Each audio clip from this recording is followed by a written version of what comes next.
Nadie me avisó que la historia familiar podía romperse con un gesto tan pequeño. No hubo rails, ni relojes derritiéndose, ni música épica o fondo. Fue un ruido seco, casi íntimo, como cuando se quiebra una taza vieja en la cocina y nadie corre a verla porque todos saben que ya estaba rajada desde antes. Yo tenía pocos años, lo suficientes para creer que el pasado era algo fijo, ordenado, escrito con tinta indeleble. Todavía no sabía que el tiempo es más bien un borrador manoseado. La casa donde crecí olía a madera húmeda y a café recalentado. Las paredes estaban llenas de fotos que parecían mirarme cuando pasaba rápido por el pasillo. En una de ellas, siempre la misma, estaba mi abuelo. Traje oscuro, mirada firme, una sonrisa apenas insinuada. Nadie hablaba mucho de él, cuando preguntaba, las respuestas llegaban incompletas, como titulares sin cuerpo. Aprendí pronto que el silencio también es una forma de contar una historia. Mi madre decía que cada familia inventa su propio mito fundacional.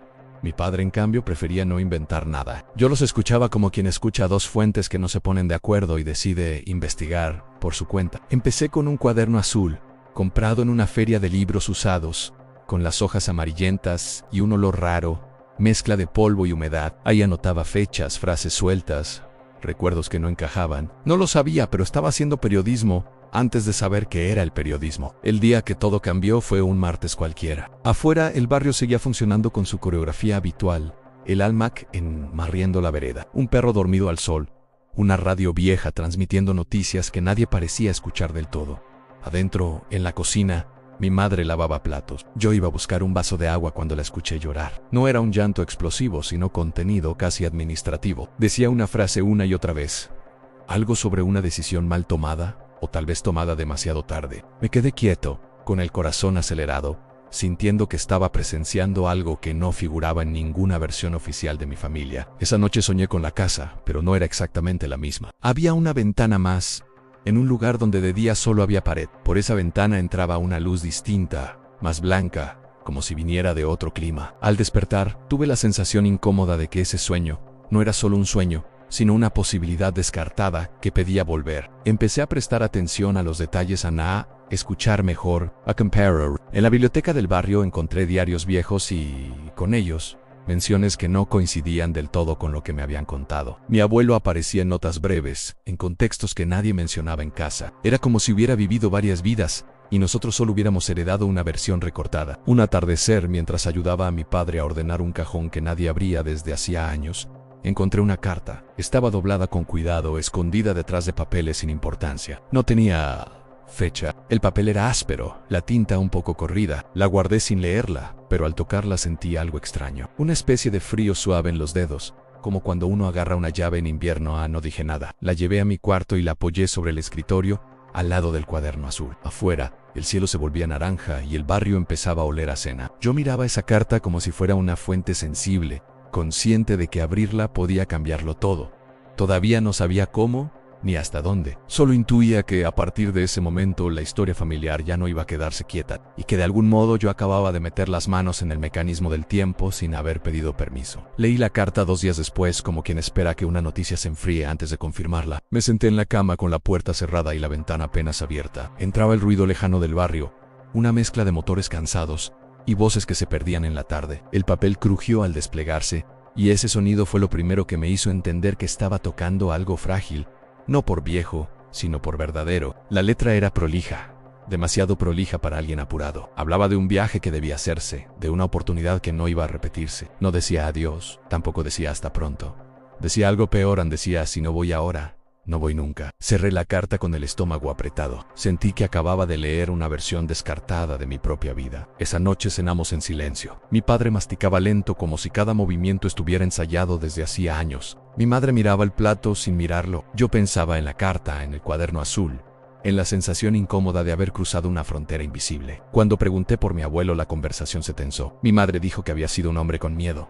Mi padre dijo que había sido un hombre responsable. 2 titulares distintos para el mismo hecho. Empecé a notar cambios pequeños, casi ridículos. Una mañana encontré una taza astillada en la alacena que juraría no haber visto antes. En la radio sonó una canción vieja que yo conocía, pero que mis padres no recordaban. En el pasillo una foto parecía ligeramente distinta, como si alguien la hubiera reemplazado con una copia imperfecta. No dije nada.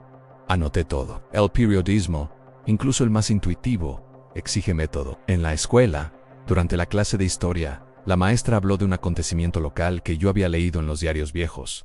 Su versión no coincidía del todo. Levanté la mano y mencioné un dato distinto. Ella me miró con sorpresa amable y dijo que tal vez estaba confundiendo fechas. El aula siguió como si nada, pero yo sentí que el piso se había desplazado apenas unos centímetros. Volví a casa caminando más lento de lo habitual. El aire tenía olor a tierra húmeda, aunque no había llovido. Al entrar vi a mi madre colgando una foto nueva en la pared del pasillo. Era mi abuelo, más joven, parado frente a un edificio que yo no reconocía.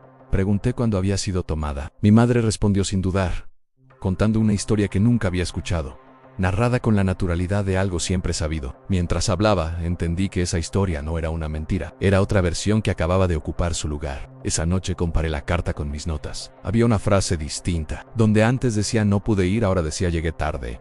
No tachado, no corregido, simplemente distinto. Me senté en el piso con la espalda contra la cama y respiré hondo. El miedo llegó después de la fascinación. Comprendí que no estaba descubriendo realidades alternativas como quien encuentra archivos ocultos, sino creándolas sin querer. Empecé a preguntarme si leer la carta había sido el detonante o si todo había comenzado mucho antes, con las preguntas, con la atención obsesiva a los silencios. Tal vez la historia familiar siempre había sido inestable y yo solo había dejado de fingir que no lo era. La reflexión personal se mezclaba con una intuición incómoda.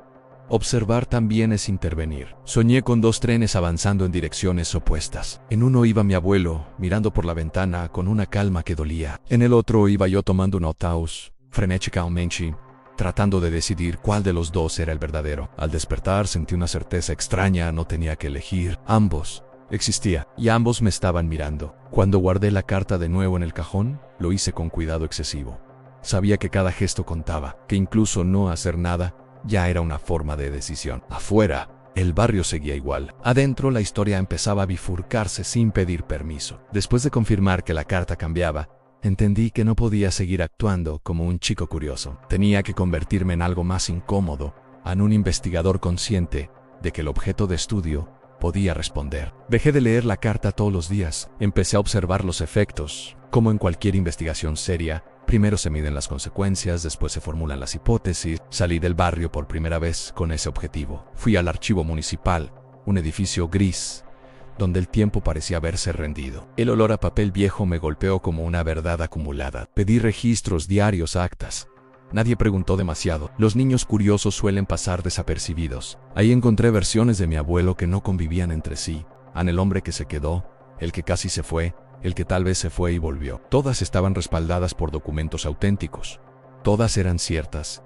Todas se contradecían. Mientras copiaba datos en mi cuaderno azul, me di cuenta de algo inquietante. Algunos registros parecían acomodarse a lo que yo ya sabía, como si la realidad corrigiera sus archivos para no quedar en evidencia. El periodismo enseña a desconfiar de las coincidencias. Yo empecé a desconfiar del mundo. Volviendo a casa, me crucé con un vecino muy viejo, de esos que parecen haber visto demasiadas versiones del barrio. Se sentó conmigo en una plaza y habló sin que yo le preguntara nada. Contó que había despedido a mi abuelo una madrugada en una estación de tren. Describió el vapor, el silbato, una promesa dicha con voz temblorosa. No usó palabras raras. No habló de universos paralelos. Habló de una despedida real. Yo lo escuché con atención profesional, pero por dentro sentía que algo se acomodaba de forma peligrosa. Esa noche, al llegar a casa, encontré a mi madre distinta. No mejor, no peor, distinta. Me habló de un trabajo que siempre había querido y que, según ella, había rechazado por miedo muchos años atrás, solo que ahora no lo había rechazado. Mientras hablaba, yo recordaba con claridad una versión de ella que jamás había mencionado ese sueño. No corregí nada. Tom, nota mental. El cambio ya estaba integrado. Mi padre también empezó a desajustarse. Una tarde lo escuché tararear una canción antigua mientras arreglaba una puerta. En la versión anterior de nuestra vida, él odiaba esa música. Cuando se lo mencioné, me miró sorprendido y dijo que siempre le había gustado. No había duda en su voz. La memoria se reescribía con una convicción admirable. No todo era ganancia. Empezaron a aparecer tensiones nuevas, discusiones que antes no existían, pequeñas grietas emocionales que no figuraban en ninguna versión anterior. Comprendí algo fundamental. Las realidades alternativas no son premios, son intercambios. Cambiar una pieza mueve todo el mecanismo. Volví a la carta con miedo. Esta vez la leí en voz baja, dejando que las palabras fluyeran sin marcar pausas, como si el texto necesitara continuidad para no romperse. Decía que el viaje había ocurrido, pero que no había sido como se imaginaba. Decía que volver también había sido una decisión. Me quedé largo rato sentado, sintiendo el peso de una historia que no buscaba ser corregida, solo comprendida. La pregunta ética apareció tarde, como suelen aparecer las más importantes, hasta dónde tenía derecho a intervenir. El periodismo tiene límites claros cuando se trabaja con otras vidas, pero ¿cuáles son los límites cuando la historia es la propia familia? Cuando cada ajuste mejora algo y empeora otra cosa. El giro más brutal llegó sin aviso. Una mañana desperté y la casa estaba en silencio absoluto. No el silencio habitual, sino uno espeso, definitivo. En el pasillo, la foto de mi abuelo había cambiado otra vez. Ya no sonreía. Su mirada parecía cansada, como si supiera que había sido movido demasiadas veces. Ese día supe, sin que nadie me lo dijera, que en alguna de las versiones, él ya no estaba. El dolor no fue inmediato. Llegó como llegan las noticias que no querés publicar, lento, pero firme. Lloré con una mezcla extraña de culpa y claridad. Entendí que cada lectura, cada pregunta, cada intento de entender había empujado el tiempo un poco más allá de su equilibrio. Esa noche escribí durante horas, no para cambiar nada, sino para fijar lo que quedaba. Anoté que la historia familiar no es un objeto frágil que deba preservarse intacto, sino un organismo vivo que reacciona, que las realidades alternativas no existen para darnos una salida, sino para recordarnos que toda vida podría haber sido otra. Cerré el cuaderno azul con cuidado. Sentí que estaba llegando a un límite. Y supe que si seguía, ya no sería para investigar el pasado, sino para decidir qué hacer con el futuro que estaba ayudando a crear. El límite no fue un evento espectacular. No hubo un último cambio evidente ni una señal clara de que debía detenerme. Fue más bien una sensación física, como cuando uno camina demasiado tiempo y el cuerpo avisa antes que la cabeza. El cuaderno azul pesaba más en la mochila. La carta parecía un objeto ajeno, casi cansado de ser leído. Y yo, por primera vez desde que todo había empezado, tuve miedo no de lo que podía cambiar, sino de lo que podía perder sin notarlo. Esa mañana salí temprano. El barrio estaba quieto, con esa calma falsa que antecede a los días importantes. El aire olía a pan recién hecho y a tierra húmeda. Caminé sin rumbo, dejando que los pensamientos se ordenaran solos. Entendí algo esencial mientras veía abrirse las persianas de las casas vecinas. En la historia no se estaba rompiendo, se estaba defendiendo. Volví a casa y encontré a mis padres sentados en la mesa, tomando café. Hablaban de cosas simples. El tono era distinto, más honesto, menos cargado de silencios heredados. Me senté con ellos y por primera vez no sentí la necesidad de investigar nada, solo escuché. En ese gesto mínimo comprendí que había estado mirando el pasado como un problema a resolver, cuando en realidad era una conversación pendiente. No les conté todo, no hablé de realidades alternativas ni de cartas que cambiaban. Dije lo justo, que había encontrado cosas, que había entendido otras, que a veces preguntar demasiado también modifica las respuestas. Mi madre me tomó la mano. Mi padre asintió en silencio. No pidieron detalles. Tal vez ya intuían más de lo que decían. Tal vez todas las versiones de una familia saben cuándo no insistir.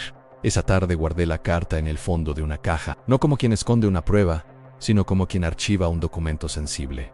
Decidí no volver a leerla, no porque tuviera miedo, sino porque había aprendido lo suficiente. El periodismo también consiste en saber cuándo una historia ya dijo lo que tenía que decir. El cuaderno azul quedó conmigo. Seguí escribiendo paro distinto.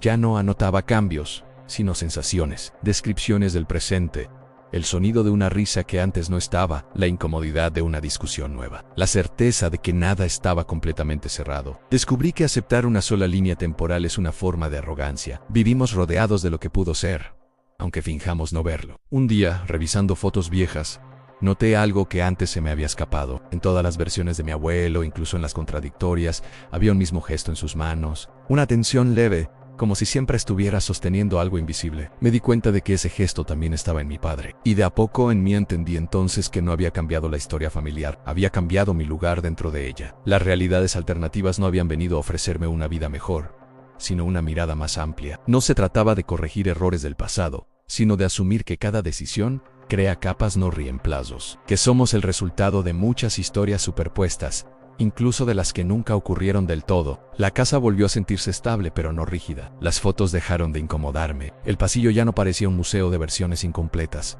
Era simplemente un lugar de paso, como A veces me pregunto qué habría pasado si no encontraba la carta, si no hubiera anotado nada, si hubiera aceptado el relato oficial sin dudar. Tal vez la vida habría sido más simple, pero también más chica, porque entender que el pasado es flexible no nos condena a manipularlo. Nos obliga a ser responsables con el presente. Hoy sé que no somos prisioneros de una sola historia, pero tampoco sus dueños absolutos. Somos narradores parciales, testigos involucrados, y eso, lejos de ser una carga, es una oportunidad. Si llegaste hasta acá, tal vez no buscabas respuestas, sino una pregunta que valiera la pena. Gracias por ver este video, por quedarte hasta el final y por animarte a pensar el tiempo como algo vivo. Si te gustó esta historia, suscríbete al canal y deja tu like para más relatos donde el pasado, el presente y el futuro se miran a los ojos. Nos vemos en el próximo viaje.